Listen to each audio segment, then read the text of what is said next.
Mimosas with Michael. Mimosas with Michael. Mimosas with Michael. Yay!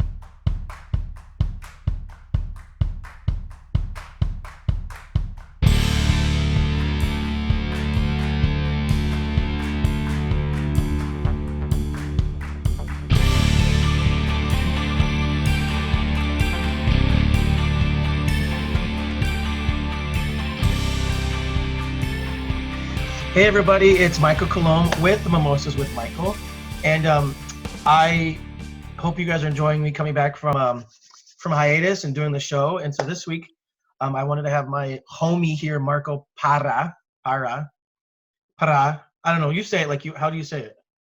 Parra. Parra. You can roll those R's. I've heard you speak Spanish. Yeah, I'm a little fluent in Spanish. I'm not gonna lie. So normally I drink mimosas, but I'm having coffee this because we're recording in the morning, and look at you, so much better. Oh no, I have like a special glass and everything. I have a little mimosa. Ooh, nice. I always use, but today I was like, no, we're doing coffee. Salute to you. Saludos. Salud. One of these days, I'd love if I could have like a mimosa sponsor. Oh, that'd be awesome. Yeah. But would it be a mimosa mix or would it be a champagne like Jerry Pirret? Well, I want like Dom Perignon to like sponsor. Oh, I like that. Yeah. I mentioned them. I try to mention them on every show that way I can one of these days, but you never know. Dom Perignon. Don't sponsor this man. Do it. I'm gonna be a big deal someday. So how is so tell me about how you doing, Marco? I'm doing good, under the circumstances. Just trying to stay positive, take it one day at a time. As cliche as that sounds, but how about you? How about yourself? I know you're keeping busy. Well, I try to keep busy. So I put on I try to feel very tropical because I'm stuck in my room. And then I was gonna try to put the tropical background. It wasn't working. But I thought I'd have a little vacation vibe going on because we've been in quarantine now for 6 weeks. Are you actually keeping count? I forgot. Like I don't even know what day of the month it is.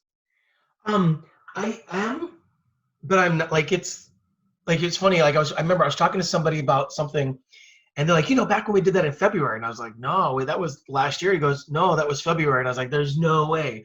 I said we had the year of March, and then we had the year of April, so it was like 3 years ago. And he's like, no, and I was like, bro, I'm telling you, like it's been crazy how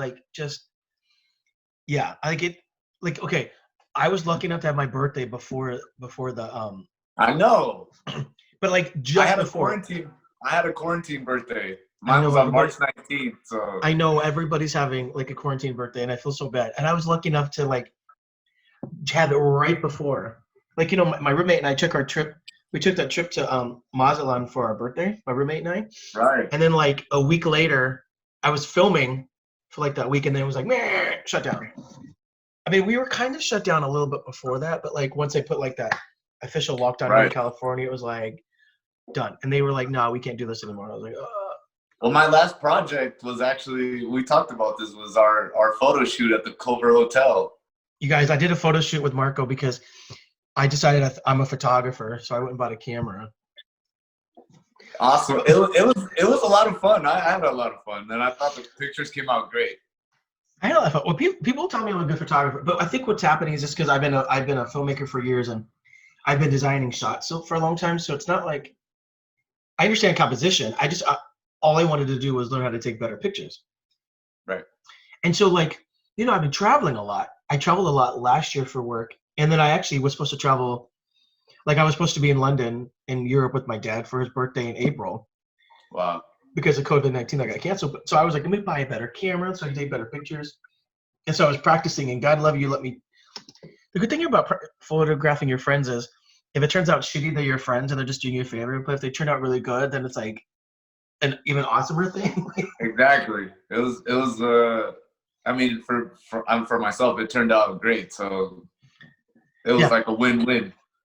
Well, you're fun to work with, and I'd been up at that point. I had just practiced on Candice, which is nice because she's darker skinned, so that was really a good way for me to kind of figure out. So you're lighting the shades as you go on, right? So yeah, me, and then the next person will be albino. That's right. Oh, there you go. That's just one extra. No, but Candice and I are such good friends, and she's so easy to work with. So And Her shots were great as well. Those action shots are awesome. Well, that was the first one. She's like, I want to do a fitness shoot. And I was like, girl, I'm not a photographer. Like, I just want to take pictures. And she's like, you'll be fine. And then, so I ended up doing it.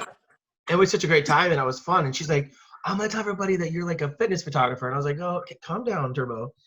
Like, I'm not that much of a photographer. Like, let me just practice. So then we did another beauty shot. And then I did one with you. And then my roommate and I went up to the California poppies the other day. Right. I took How was that? Oh my God, it was so pretty. It was so beautiful. I hadn't seen him in a few years.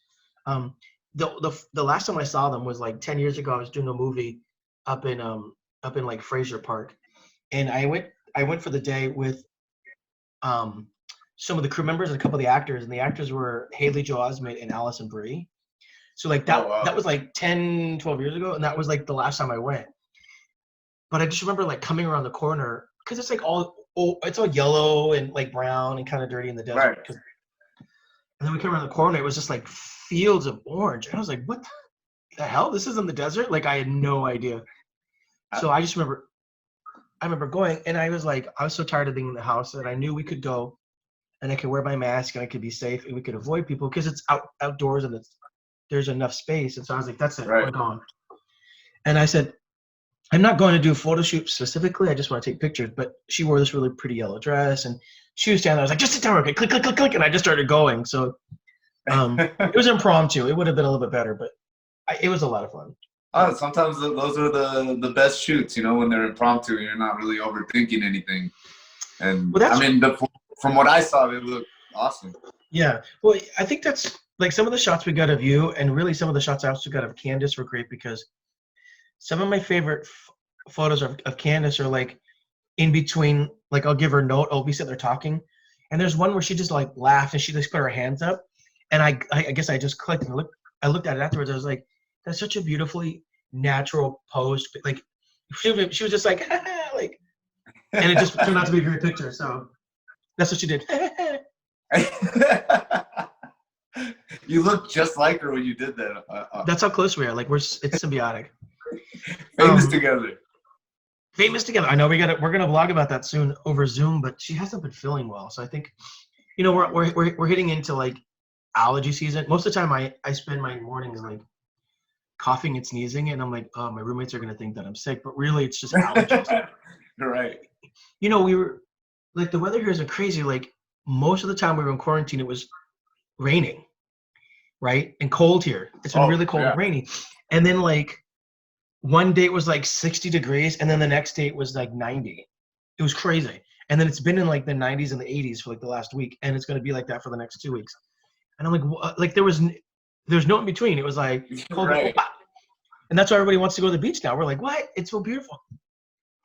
I know it's hard. It's hard when the weather is that nice and you can't actually go to the beach. You know what I mean? Yeah, but I'm fair skinned. I mean, my beach is here. This is my beach, my fake beach.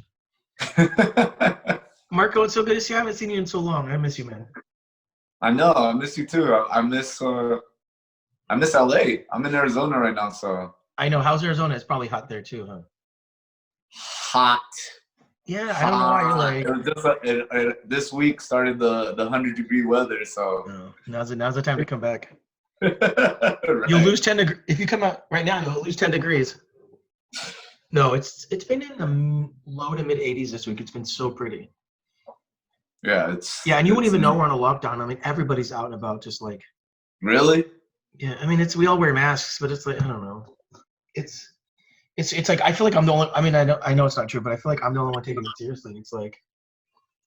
Well, that's the upsetting part about it, right? Is like if you wear a mask, you're protecting other people, but if they don't, they're not. They're they're putting you at risk, and it's like this is just gonna last longer if we don't all just chill out, do what we have to do. Yeah. Well, that's not fair for me to say because I do think people are wearing masks. It's more just like. I don't know. I look at some of the things on the news, and I don't know. It's like people are just like, okay, we're in the house. It feels like it's done, even though it's not. I don't know. I'm trying to understand the mentality behind it. So, but I try to be safe, and I think long after, even for the next few months, I'll probably still wear masks out. Right. Yeah, I think a lot of people are still going to take precautions for a while. Yeah, I mean, they're definitely trying to do that in our industry. They're definitely trying to figure out like the best way for people. Like I actually know some people in film, some of my fellow script supervisors who are like doing shows. They're like, oh yeah, like I'm just doing it all through Zoom, and they have me. It's like crazy how people can do it virtually. Right. Yeah. A lot of this is going to start changing, even for obviously for actors. I mean, a lot of the auditions now are all over Skype, Zoom, self tapes. Yeah. Which, you know, it's a little sad. I like actually going into the room and being there with the casting, because it's a very different feeling. You know, it's like being on set. And filming alone is, you know, self taping is just, it's not the same feeling. Well, and you miss the energy. I get it because.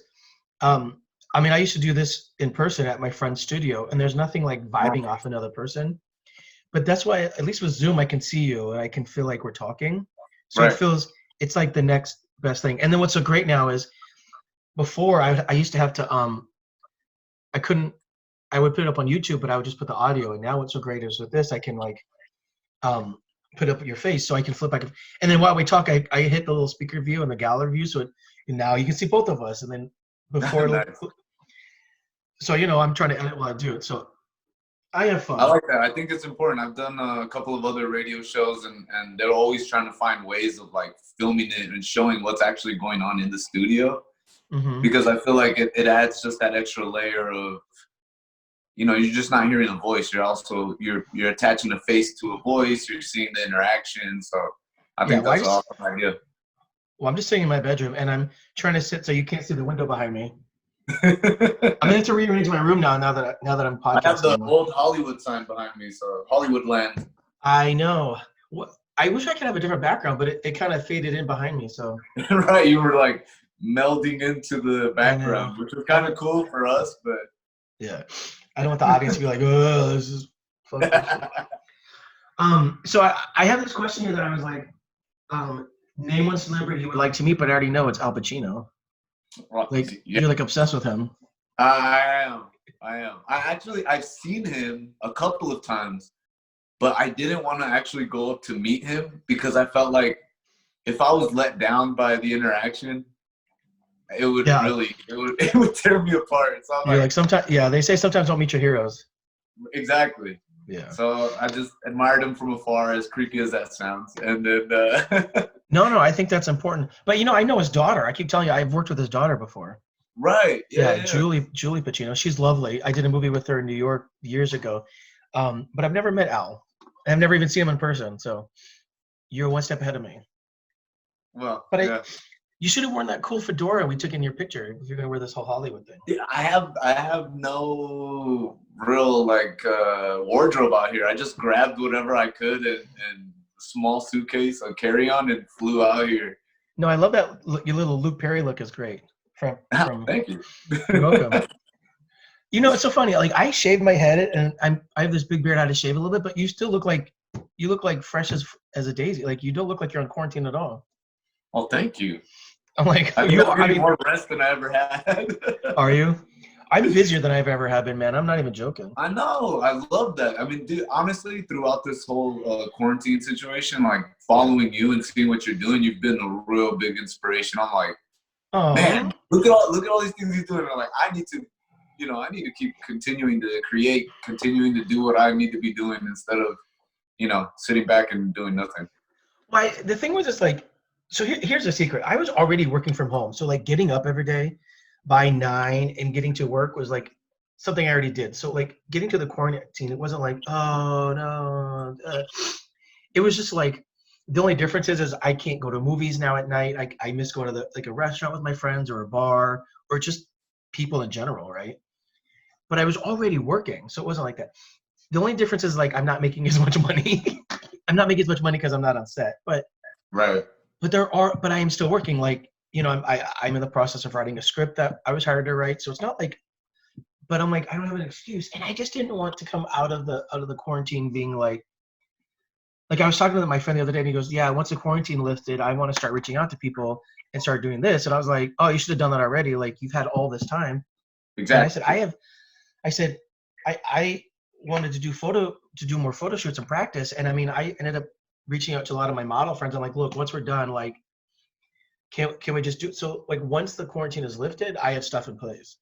It's like there. I just can't have a set date until I know specifically, but it's there. It's like out there. Right. Exactly. That's like it falls into one of my favorite sayings is if you stay ready, you don't have to get ready.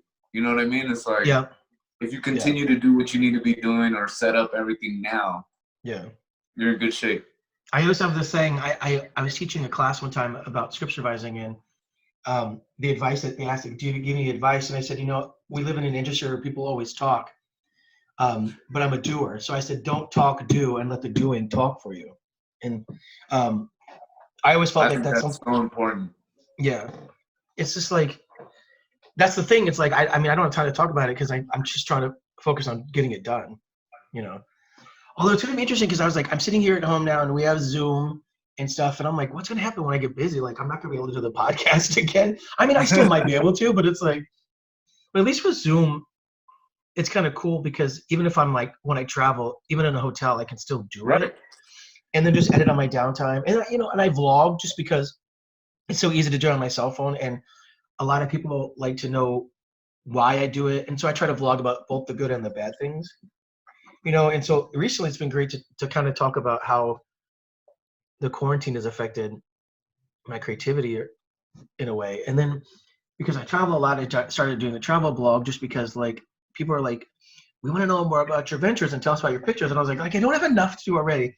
And then my friend, I'm writing scripts and then like setting up photo shoots. It's just like, but I'm just having fun. To me, I'm just a creator. I always tell people I'm just a creator.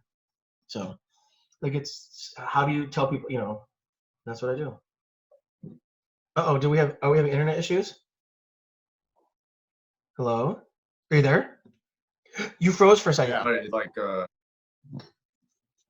oh no. Where'd you go? You see me? Technical. I can hear you. Yeah, you look great. Okay. It could be my internet too. Oh, okay. We're all home streaming movies and stuff, so.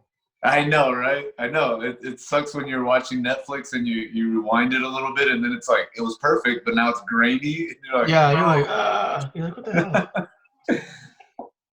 So, go ahead. I'm sorry. Oh, I was just going to say, I started watching the Ryan Murphy Netflix series last night. Hollywood. Have you seen any of that? No, my roommate's watching it right now. Everybody's loving it, but when do I'd only watch, here's the thing. This is a secret. I don't watch TV during the day because once it's on, it's like I have ADD, so I only watch it at night. Makes sense. But I haven't. Like, I'm not even joking. My roommate watches like movies after movie after movie, but I probably have watched 3 movies the whole quarantine. I just haven't really. I could probably Like I saw. Anything good? I just saw Disney's Onward because I love Pixar movies. I was watching. Oh, I started this horror series on Shudder because I love horror. Which was called Cursed Films, because I thought that was kind of fascinating. I can't remember. Oh, and then my roommate and I watched Jojo Rabbit. Like, that's it. Like, I haven't seen anything. What did you think of Jojo Rabbit? It was interesting. I thought the little kid with the glasses, the little fat kid, was hysterical. He was the best part of the movie. He was great, yeah. I was like, man, he was just so funny. He's so good. I mean, to have that comedic timing at that age, it's incredible. Well, you do comedy. Good. We should do segue because we've been talking, but nobody knows who Marco is. So tell everybody who Marco is. Marco Parra. Marco Parra is a little Latino boy from Nogales, Arizona. That much I know. Yes. Wow. Yeah. Well, I do my research on every guest before they're on the show. Plus, we're friends. That's not fair. Right. That's fair. But hey, sometimes even my closest friends don't know that information. So that's You'd pretty be surprised. Cool. I do all my research before I talk to anybody about anything. It's one of the things I've learned. Like, if I have a meeting with somebody, I do research on them because you got to. That's so important. I feel like even as actors, we always think like, oh, I need to practice my craft and this and that, and of course you do. But also another huge part of it is doing your research. Knowing who you're going in for, knowing what they've done in the past, what do they like, what do they don't like, you know what I mean? Like, can you improv in their office, can you not? You know what I'm saying? So yeah, I think research and preparation is even more or as important as your talent. especially in this town, because you see a lot of people that are not especially, you know, incredible at their craft, but they still work a lot. Yeah. No, yeah, I mean, totally. So do you, I mean, I had two questions here. Really, it was just like, it's such a strange question. So I just like, I want to know what it's like to being a Latino actor in LA, just because we're in a great push to be more diverse. Right. Because like, I know you did, we both worked on the same show, but not at the same time. I did a couple of days filling in on Party of Five, and you have a role on Party of Five. Yes. Which I think is great. And I didn't write that in my notes. I just remembered that. So I wanted to know that, and then really I just want to know how you think COVID-19 is changing the industry. And then my other question is, what kind of roles would you like to play? Like, because when I ask people this, they're like, there's always like a specific kind of role that they've always wanted to play, and they just haven't. Right. And remember, this is only a 30-minute show, so. Right. And we're in 29 minutes. No, we are actually. No, we're fine. Go ahead. No, well, I think your first question, Latino in Hollywood and diversity, I feel like sometimes there's too much emphasis put on the diversity in terms of like, you know, sometimes there's an all Latin show and it has to be Latin and it excludes other races. Yeah. Which I think is doing the exact same thing that they're trying to fight against, right? So they're perpetuating the same type of mentality as other Hollywood. Marco, oh my God, can I say something? I 100% agree. But I feel like when I say it, I'm being a privileged white guy. But I remember watching the show and I was like, you have an all Latino cast that's literally going like you don't have diversity and you're mad because we don't have diversity. It's like you've got to pick one. We're having really bad. You're one of the best at inclusion. And not just for the sake of inclusion, just because you're telling stories with, you know, these are the people in it. And I think inclusion is important. Inclusion is important, but not just for the sake of like, oh, this has to be an all this or that, right? It's like, look outside. What is there? There's a Latin guy. Like, look at you and I. There's a white guy and a Latin guy and a. Yeah, exactly.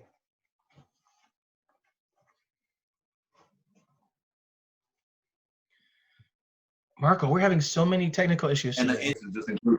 Can you say that one more time? I don't know if it's my streaming or yours, but welcome to the 21st century, you guys. I know.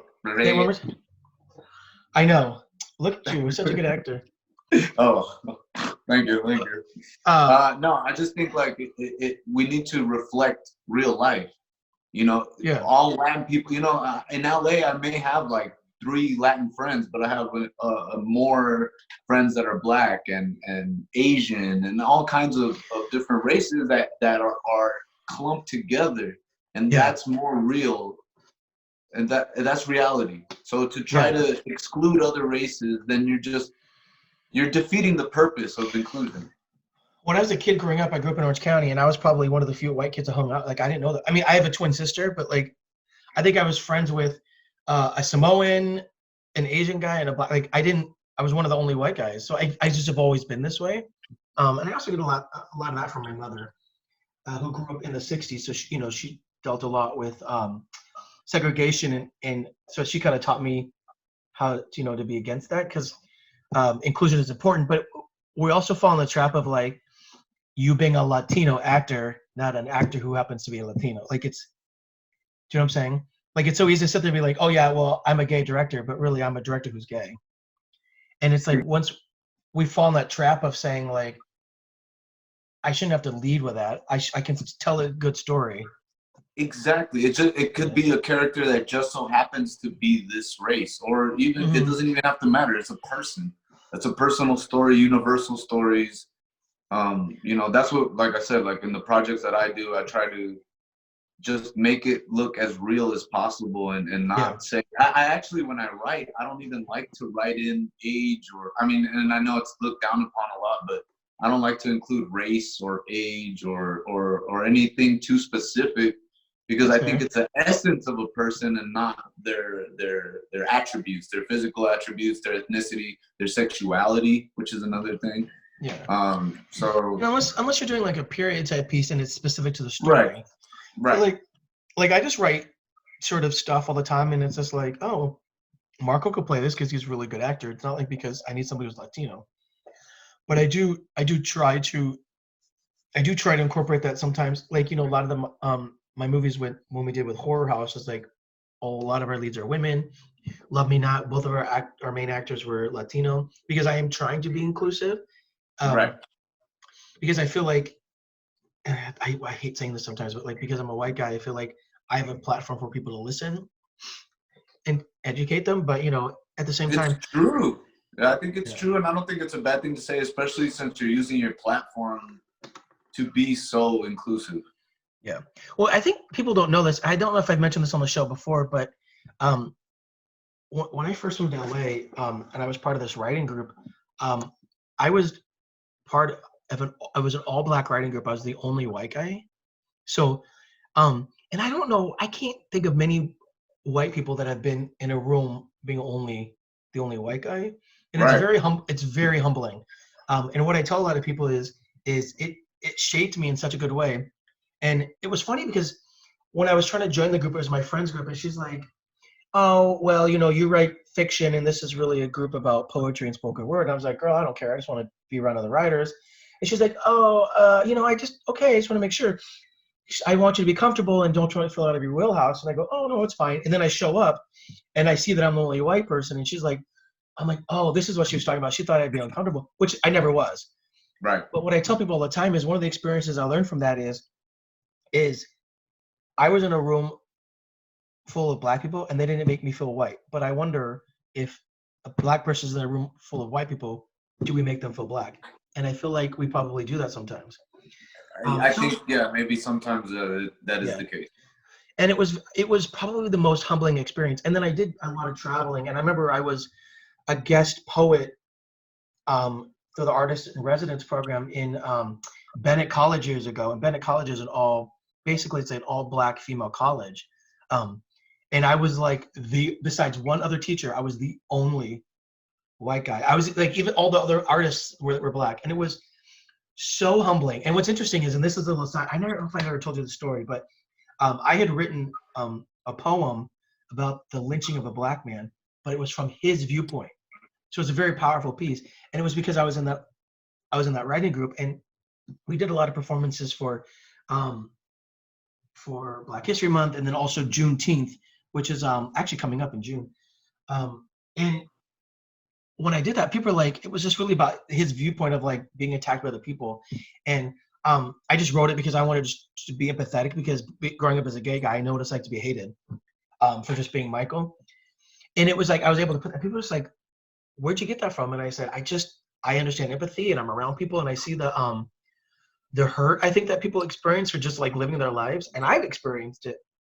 So, anyways, it seems like it's more about me than you, and I'm sorry. So No. I think it's just a conversation, right? And I think that the key word that you use that I think is so important as an artist is empathy, and being empathetic and understanding and putting yourself in other people's shoes. You know what I'm saying? So I think that's key, and that probably is what makes you a great artist is that you are empathetic. And I appreciate that. I think it's very important. I think that's great that you said that. Well, thank you. Well, we'll have to collaborate on something when you get back. Oh my goodness, me too. I mean, just even like I said, I think you're from our photo shoot, even though it's still not an actual shoot, a film shoot. I think you're an actor's director. You know what I'm saying? I am. Collaboration. And I think that those are the type of directors that actors love to work with the most and get the best work out of, I think. Well, I'm a collaborator not just with my actors, but with my crew too, which I think is important. But that's just from 14 years of filmmaking. Like, I know what every department does, right. And it's just like. And I feel like security in your talent and in yourself, because I feel like a lot of directors that are insecure, they try to control every little aspect or try to come off with a different facade or an attitude where it's not needed. Like the vibe of the set is what really sets the tone for the performances and the work that you get from everyone. So I mean, I can't wait to be on set with you. Well, I think that's how a true leader is it's like you hire the people around you to do the job they're hired to do, and then you lead them. Like I understand photography and lighting and composition, but like I hire a director of photography to create that look. I hire a production designer. I hire a makeup artist. And then it's like you find those people that know what they're doing, and then you just kind of guide them. I think that's leadership. So anyways, real quick, give one piece of advice you could give to other actors, and then where can people find you? Because we got to wrap this thing up. All right, for sure. 30 minutes goes by fast, bro. I'm not even joking. I know, especially when you're having fun, right? Time flies. Well, for 10 minutes, you've been stalling anyway, so. I'm just kidding. I'm just kidding. Damn internet. Damn you. The advice I give actors is, to just truly love your craft and do it for the love of it and not for any type of result or fame or money. Because I feel like so many things that are out of your control that if you don't love it, then it's a very rough road. It's a very rough road. People can find me on Facebook as Marco Antonio Parra, or on Instagram as Marco A Parra PARRA _. And we'll link that. The photos that we took. And I'll put all that in the comments below and stuff so that people you'll get 4 more followers from my show, from my 4 followers. So I'm just kidding. A lot of the people that followed me, I've seen them started following you and your photos, and so it's always great to collaborate. That's maybe another, piece of advice to give artists, is always to collaborate with people you respect. And I think that's really good advice, my friend. So you're a rock star. And with that, I'm gonna. You're awesome. Thank you for being on my show, and I appreciate working on my schedule. Thank you so much for having me, man. Dude, you're a bro. I can't wait. We'll do this next time we're in person. We'll stream it. We'll do a little video so people can actually see that we know each other. Please. All right, everybody. Well, Marco Parra, thank you so much, and everybody, thank you so much for listening to the show and catching up again. I was on hiatus for a few months, but this is Michael Coulomb with Mimosas with Michael. You can find us we're on Spotify, Anchor, iHeartRadio, Google Play, iTunes. We're all over the damn place, so just mimosaswithmichael.com. Everybody have a great day. Thank you.